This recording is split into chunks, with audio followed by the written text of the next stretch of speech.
అల్లుడు ఇంత దుర్మార్గుడు, ఇంత దుర్మార్గం ఎందుకు చేసిండో. ఈ ప్రవీణ్ ఈ విషయం ఇట్లా చేశాడా అనేది ఒక ఎట్లా అంటే డౌట్ లాగా. కానీ ఇంత సడన్ గా అయితే ఎవరు చేయరు మేడం. ఇది ఎప్పటి నుంచో అనుకున్న కుట్రలాగానే అనిపిస్తుంది నాకైతే. చాలా మంచి వ్యక్తి, అమాయకుడు, ఆటో తోలుకునే వ్యక్తి. అలాంటి వ్యక్తి ఇలా జరుగుతుందని మేము కళ్ళలో కూడా ఊహించలే. నమస్తే, welcome to Suman TV Warangal. Kazipet మండలం కడిపికొండ రాజీవ్ గృహ సముదాయంలో దారుణమైన ఘటన చోటు చేసుకుంది. ఒక వ్యక్తి అతని భార్య మామని సుత్తతో కుట్టి చంపి పెట్రోల్ పోసి తగలబెట్టినట్లయితే తెలుస్తుంది. బుధవారం తెల్లవారుజామున భార్య రాజశ్రీ, మామ రాజశేఖర్ ఈ ఘటనలో దహనమయ్యారు. మీకు ఎప్పటి నుంచి? నాకు 20 ఇయర్స్ పరిచయం. నాకు చాలా మంచి వ్యక్తి. ఏ బాధ ఉన్నా ఏది ఉన్నా ఆయన దిగమింగుకునేది. ఎవరికి చెప్పకపోయినా అందరితో సంతోషంగా ఉండేది. ఈ అన్ఎక్స్పెక్టెడ్గా అన్న అసంటోడు కాదు, మంచివాడు. ఆయన భార్య చనిపోయింది, పిల్లలకు కూడా మంచిగా చదివించిండు,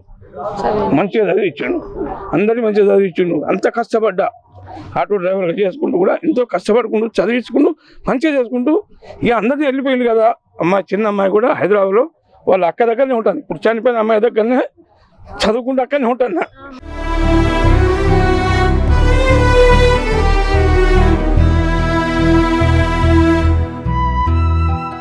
ఎవరు లేరు, ఒక్కడే ఎట్లా బతకాలని జాగీర్లో ఒక హాస్టల్లో వంట మనిషిగా పని చేసుకుంటూ బతుకుతుండే ఆయన.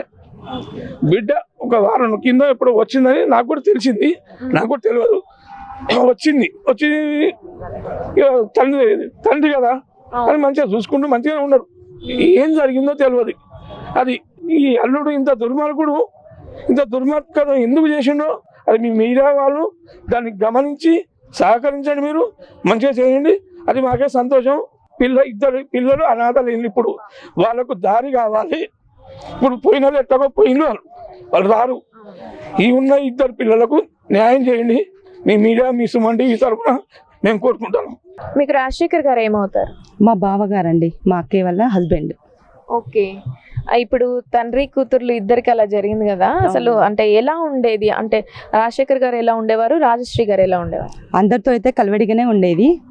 వాళ్ళ ఇద్దరైతే ప్రేమగా చూసుకునేది. చిన్నప్పుడే వాళ్ళ అమ్మ చనిపోయింది, అయినా కూడా ముగ్గురు ఆడపిల్లలని చూడకుండా తను చాలా ప్రేమగా ఎంతో ఇష్టంగానే వాళ్ళని జాదిండు పాపం. ఓకే, రాజశ్రీ గారు ఎలా ఉండేవారు? అమ్మాయి కూడా చాలా నైస్, అంత షార్పింగ్ కదా. అత్తవారి కాడ ఎట్లా సర్దుకునేదో అలానే సర్దుకునేది. కానీ అసలు ఎందుకు అయింది అనేది మాకు ఇప్పటి వరకు కూడా అది ఒక డౌట్గానే ఉంది. ఎంతమంది పిల్లలు తనకి? ఒక పాప, ఒక బాబు. పాప వచ్చేసి 6 months, బాబు వచ్చేసి 1.5 years. ఓకే, చాలా చిన్నవాళ్ళు. చాలా చిన్నవాళ్ళు. ఇప్పుడు వాళ్ళ పరిస్థితి ఏంటి? అమ్మ చనిపోయింది, నాన్న లేడు, జైలుకి వెళ్ళాడు. ఇప్పుడు వాళ్ళ పరిస్థితి ఏంటి? ఇప్పుడు అమ్మమ్మ వాళ్ళు చూద్దామన్నా కూడా వాళ్ళ పరిస్థితి కూడా వాళ్ళు కిరాణా షాప్ పెట్టుకొని నడిపించుకునే వాళ్ళు. ఇప్పుడు వాళ్ళకి కనీసం ఇప్పుడు వాళ్ళకి అనాథ శవం లాగా అయిపోయింది. కార్యక్రమానికి కూడా డబ్బులు లేకుండా అయిపోయినాయి. ఇప్పుడు వాళ్ళకంటూ సపోర్ట్ అంటూ ఎవరు లేరు. మరి ప్రభుత్వమే ఏమన్నా సహాయం చేయాలి. అంటే ఇప్పుడు పిల్లల బాధ్యత ఎవరు తీసుకునేలా ఉంది అంటే సిచ్యువేషన్? ఇప్పుడు సిచ్యువేషన్ ఎవరు లేరు మేడం. ఇప్పుడు వాళ్ళ ఫాదర్ అంటే వాళ్ళ అమ్మ వాళ్ళే చూసుకోవాలి, వాళ్ళ అత్తయ్య వాళ్ళే. ఇప్పుడు వాళ్ళ అమ్మ వాళ్ళంటే చూసుకోలేరు. ఎందుకంటే అమ్మమ్మ వాళ్ళు ఎలా చూసుకుంటారు చిన్నప్పటి నుంచి. ఇప్పుడు వీళ్ళ ఫ్యామిలీ చూసుకుంటున్నారు. మళ్ళీ ఇప్పుడు అమ్మ వాళ్ళ పెద్ద పాప కూడా చనిపోయింది కదా, వాళ్ళ ముగ్గురు పిల్లల్ని కూడా వీళ్ళే చూసుకునేది. ఇప్పుడు మనవరాలను చూసుకోవాలంటే మా పిన్ని వల్ల కాదు, ఇక అసలుకే కాదు. ఓకే, ఆ వ్యక్తి ఎలా ఉండేవాడు ఈ అల్లుడు? అంటే ఎప్పుడైనా గొడవలు గొడవలు అయితే ఏం లేదు. ఇప్పుడు అక్క లేనందుకైనా కూడా అందరి ఇట్లలో ఫంక్షన్స్ కైనా దేనికైనా అటెండ్ అయ్యేవాడే. అందరితో చాలా మంచిగానే ఉండేవాడు, బాగానే మాట్లాడేవాడు అందరితో. వాడే అసలు ఇంకా బాగా మాట్లాడేవాడు. ఇప్పుడు ఆయన కూడా కలివిడితనంతో ఉండేది. అంటే ఎప్పుడు ఏమి తినని అనడం, గొడవలు కొట్లాటలు ఏం లేవు మేడం. ఏమీ లేవు. కానీ ఆల్ ఆఫ్ సడన్ ఇద్దరిని చంపే. ఇప్పుడు అల్లుడు కూడా వీళ్ళతోటి చాకచక్యంగా మంచిగా, అంటే అల్లుడు ఒక మంచి వ్యక్తి అన్నట్టుగానే పేరు సంపాదించుకున్నాడు. ఇప్పుడు ఈ విషయం, ఈ ప్రవీణ్ ఈ విషయం ఇట్లా చేశాడా అనేది ఒక ఎట్లా అంటే డౌట్ లాగా. ఓకే, అసలు అతను ఇలా చేసుంటాడా అని అనిపించాలి, ఒక డౌట్ లాగా అనిపించింది. సో జనరల్ గా అయితే నా మంచి వ్యక్తే, కానీ ఇంత సడన్ గా అయితే ఎవరు చేయరు మేడం. ఇది ఎప్పటి నుంచో అనుకున్న కుట్రలాగానే అనిపిస్తుంది నాకైతే. మీరు లాస్ట్ ఎప్పుడు చూసారు తండ్రి కూతుర్లని? మా పిన్ని రిటైర్మెంట్ ఫంక్షన్ లో చూసాం. ఓకే, ఎప్పుడు జరిగింది? Last month. లాస్ట్ మంత్ అంటే 1 month బ్యాక్ చూసారు మీరు వాళ్ళని? చూసాం. అప్పుడు బానే ఉన్నారు ఫ్యామిలీ బాగానే అంతా? ఉన్నారు. Okay madam. Okay madam, thank you. Shekhar garu మీకు ఎప్పటి నుంచి పరిచయం? మాకు ఒక 20-25 సంవత్సరాలు బట్టి ఆటో డ్రైవర్గా పరిచయము, వేరే తిరిగా కూడా పరిచయం మేడం. ఎలాంటి వ్యక్తి? చాలా మంచి వ్యక్తి, అమాయకుడు, ఆటో తోలుకునే వ్యక్తి. అలాంటి వ్యక్తి ఇలా జరుగుతుందని మేము కళ్ళలో కూడా ఊహించలే. అనుకోని సంఘటన ఇది. అల్లుడే ఇంత దుర్మార్గుడై కడ తీరుస్తాడని, వాళ్ళ బిడ్డను అతన్ని చంపుతాడని మేము కళ్ళలో కూడా ఊహించలే మేడం.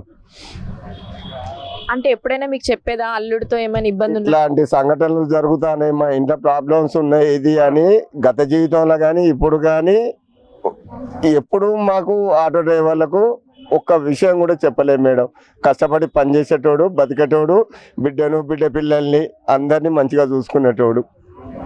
అంటే మీకు లాస్ట్ ఎప్పుడు చూసారు, ఎప్పుడు కలిసారు మిమ్మల్ని? ఒక 1 month క్రితం జరిగింది. ఒక వంటశాలలో పనికి పోయినప్పుడు, అన్న ఎట్లున్నావు అన్న అంటే బాగున్నా మధు అని చెప్పేటోడు.